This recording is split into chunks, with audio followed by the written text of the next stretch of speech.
since 24, 25 years, I have struggled to get my next project, which I really wanted to do. Most of the stuff which was being offered in the past, uh, 80% or 90% of them, I never liked it. Sometimes I had to do it because of other factors, because of friendship, because of some other need. Let's do this. When it comes to you, I get super nervous. The Zoom house act. And you're more nervous than I am.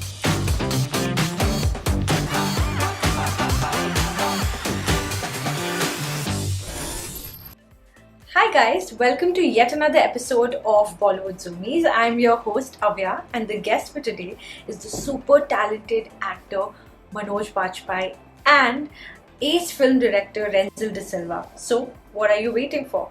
Let's go talk to them.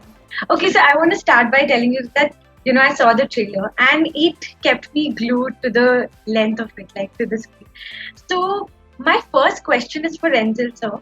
That so you have a way with thrillers, and while be it thriller or any kind of genre, every storyteller is inspired by something or the other, be it a place or person or anything. I want to ask you, what inspired you to make this film? I had a call many years ago that was a call from a person who was drunk and in a bad place and promising to commit suicide, and I was trying to talk him out of it. I didn't know this person. He was a writer and I was a creative director in an agency, and he wanted a job there, and he had not been able to meet me, or he had not been able to get this job. So one night he got drunk, he was burning all his work, and he said, when the last poem of mine burns, I'm going to kill myself. And I tried to tell him, please don't do that, have a coffee with me the next day, life is not so bad. But he said, no, I don't care about what you're saying and all, you'll say anything right now. And he slammed the phone. And I went into a huge panic, and I kind of the next day, tried to figure out if there was any news article of someone jumping or whatever. There never was. Hopefully, he never did it. But I remember my panic in that time, and I remember how I felt like when this call actually happens to you as a human being. You're never, your mind has to race ahead. Strategically, really, you have to be, 5 steps ahead of that person and try to calm that person. And actually, when we went to the emergency control room, cops who take these dial 100 calls are trained for this. They know how to keep you talking on the line. They know what to say because they have psychological training. And I thought this is a very potent place to do an emotional thriller. No one has seen a control room, police control room. No one knows what's behind the dial 100 line. We don't see the lives of these cops. What it takes out of them also as people, because every 10 minutes someone is calling and saying, I want to kill myself, then how do you feel as a human being? How do you go to work the next day? But Manoj sir, when a script like this came your way, what was your reaction and how was it like? I was more interested in playing this person called Nikhil Sood. And how his whole life, goes topsy-turvy because of a woman's call. And after that, his whole, attitude towards his own family, towards his son, towards his wife, everything is challenged. Everything. He is challenged not only as a cop, but also as more as a person, more as a father, more as a husband. So, those were the elements which were very, very interesting for me. And I knew that, it is going to be a very difficult one to pull it off on the set. And that's exactly what we felt. Renzel and me and the cameraman, all of us felt the same thing when we were shooting it, that no matter how easy it looked on the pages, it was a very difficult film to shoot in terms of keeping the emotional continuity intact, or following the graph of each and every character and the emotion coming out of them. So since you're talking about difficulty, like every character, whichever you play, there is like some sort of challenges that you have. Like for example, if Nikhil Sood, your character, what was that one challenge in terms of emotional? What was it that you faced like while shooting for it? Everything is happening on the phone.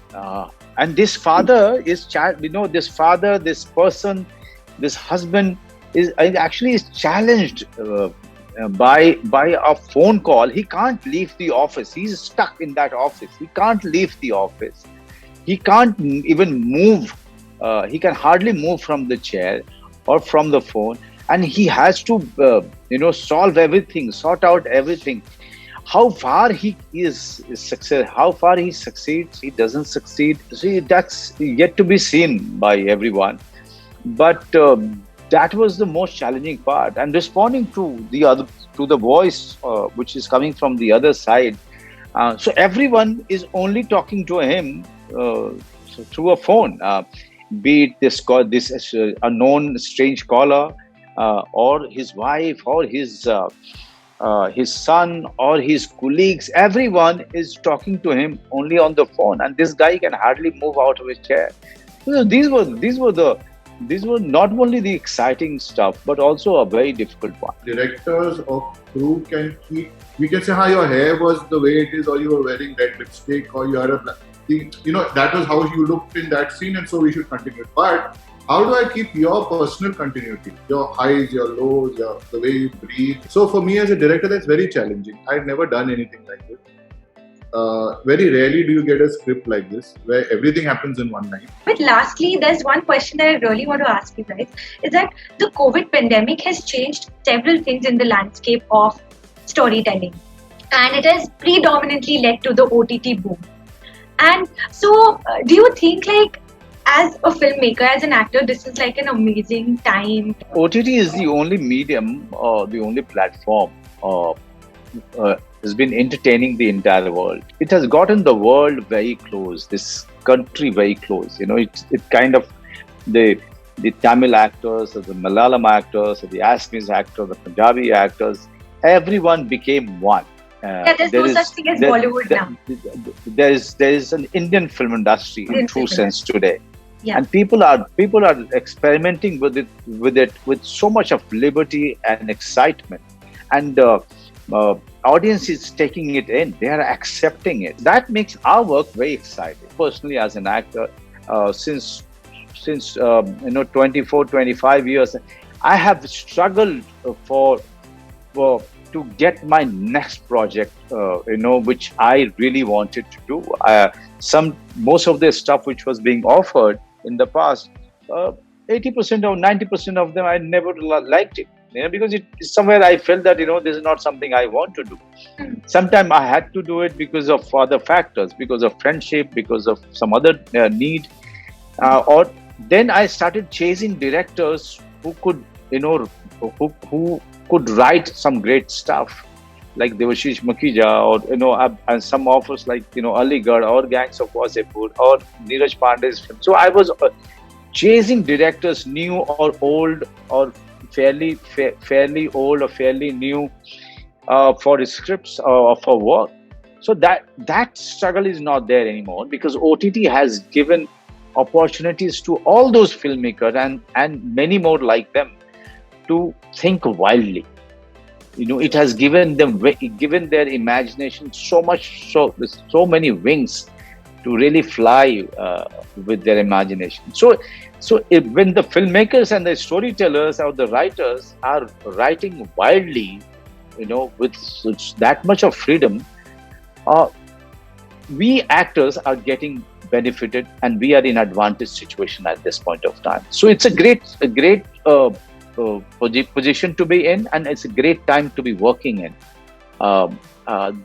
We have wasted so many great talents from every department in the past, but now with OTT, Neena ji is working almost every day. So many. I mean, I can think about Nawaz, think about Pankaj, think about Jaideep, Prateek, Gulshan Devi, and so many others. Vijay Varma. So many people are working, so many talents are being celebrated, so many performances to watch and learn from. So it's a great situation, great time. But thank you so much for taking our time and having a little chat with me. If you enjoyed this video, don't forget to like, share and subscribe, and stay tuned for yet another episode of Bollywood Zoomies.